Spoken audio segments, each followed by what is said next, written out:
Here are 5 tips for millennials to get into their first home.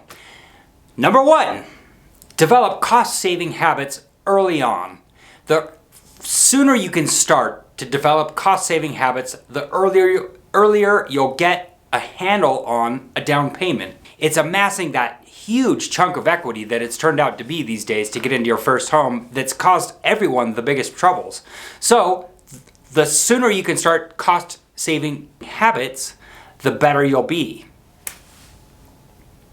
Tip number 2, figure out alternative income sources. If that means getting a blog monetized or running errands for your grandma on the weekend, whatever it takes to develop that alternative income source that you can add to either your down payment or eventually your mortgage every month, the better off you'll be.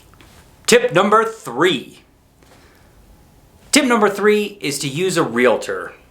Yes, I am a realtor, but I promise you, realtors really do know the market. They know what homes are selling for, they know what's hit the market, they know what benefits and features of each area and each market look like and what you will have to pay to get those things in your life.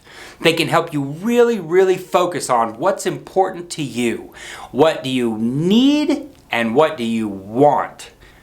The first 3 tips we've heard many times. Probably our entire lives we've heard these 3 tips. Save money, build credit, pay your debts, have a good down payment to buy a house. We all know that these are the things required to buy a home. So what are some helpful tips?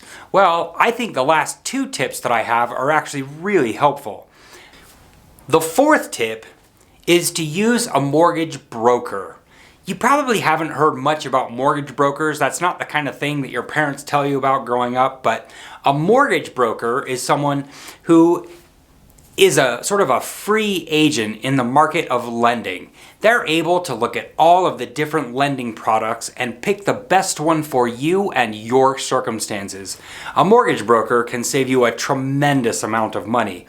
And that goes back to tip number 3, working with a realtor who will know good mortgage brokers who can ensure that you're getting the best deal for you and saving you as much money as possible. Tip number 5 is to use the property ladder.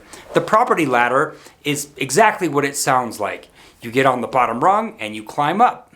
Capturing equity and appreciation and tax benefits can make all the difference in buying your next home, the bigger home, in a place closer to where you want to live. And eventually, one day, you will have the home that you've been dreaming of your entire life. So getting on the property ladder is extremely important. The Fed graph of home values in Utah since 1975, it shows a very steep line up and to the right.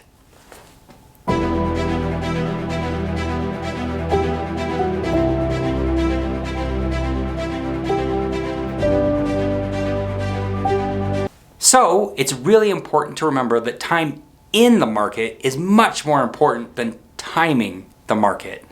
The longer you're in the market, the more opportunity there is to capture appreciation and equity and tax benefits. So hopefully these 5 tips have been helpful for you. If you liked them, I hope you will please watch my long form content right here. It goes into great depth about buying your first home, what to think about, what's important, what you need, how to get there, everything you need to know. Thanks for watching. Don't forget to like and subscribe.